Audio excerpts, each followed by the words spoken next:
Well, folks, we have an Adam Cole injury update. Nothing concrete as far as a return date goes, but more to come. What's up, everyone? My name is Zack Heydorn, and welcome in to the PWTorch Daily Newswire for July 15th, 2022. How's it going, everybody? Happy Friday. Thanks for being with me. So, yeah, Adam Cole news out today. It's been a bit since we heard his name pop up in the news, but he remains out of action for AEW. But a new report from the Wrestling Observer indicates that he will try to avoid surgery on his injured shoulder and instead rehab it to try to get back into the ring. Reports indicate that he's been banged up for a long time and has a torn labrum, but as of right now, rehab is the ticket to fixing that. However, the report also indicates that Adam Cole and his return to the company is going to hinge more on his recovery from the major concussion, the severe concussion that he took and suffered at Forbidden Door in the match with Kazuchika Okada, Jay White, and Adam Page. So it was a severe one, and the Wrestling Observer reports that injury is going to dictate when he returns to the ring more than the shoulder injury will. So, man, it must have been pretty darn serious, and concussions are scary things. We know that now. Hopefully, Adam Cole can come back soon. What I'd like to see when Adam Cole comes back, though, is a bit of a fresh character, right? I mean, who's with me with that? Raise your hand, comment below. Like, I think it's time to just see a bit of a refresh. You don't want to eliminate his personality from the character at all. And you don't want to have him out there playing something or in a role that he's not comfortable with. But the Adam Cole that we've seen since his debut in AEW has been, we've seen that a lot lately, and I think it has kind of sort of plateaued out in terms of momentum and in terms of interest. So I'd like to see something fresh. Anyone else? Let me know in the comments. Would really appreciate it. In other news, The Rock opened up to Entertainment Tonight about his daughter's debut for NXT. He told Entertainment Tonight that he's very proud of her and that she needs to pave her own way.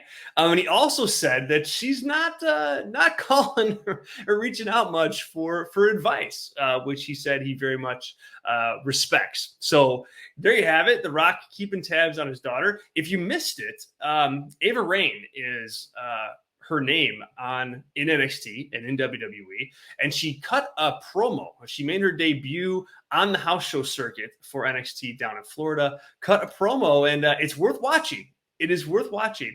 It's not very directional in terms of like it's building a feud. It's very much felt like an introduction of her and her character, but there's charisma there, believe it or not. Shocking, I know, right? So definitely worth checking out. Definitely worth checking out. Boy, we have another update. Not really an injury update, but an update on Kota Ibushi and his relationship with New Japan Pro Wrestling. It soured earlier this year due to a multitude of grievances that were aired publicly on social media from Kota Ibushi. The report from the Observer indicates, though, that Ibushi and New Japan have started to mend their relationship a bit. Ibushi is looking to get back into the ring and get into the ring shape. He's also looking to open up a dojo.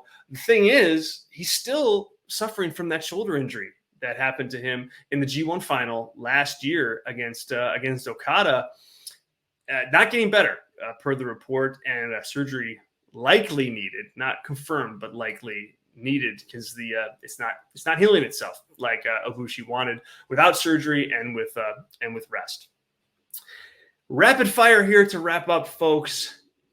There's a new stipulation added to FTR versus the Briscoes at Ring of Honor Death Before Dishonor next weekend on July 23rd.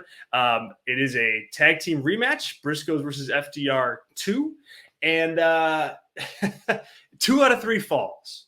2 out of 3 falls match. I think it's a really interesting stipulation. I think it's going to add drama to the match just naturally, given the fact that, hey, look, it was a match of the year candidate. without question.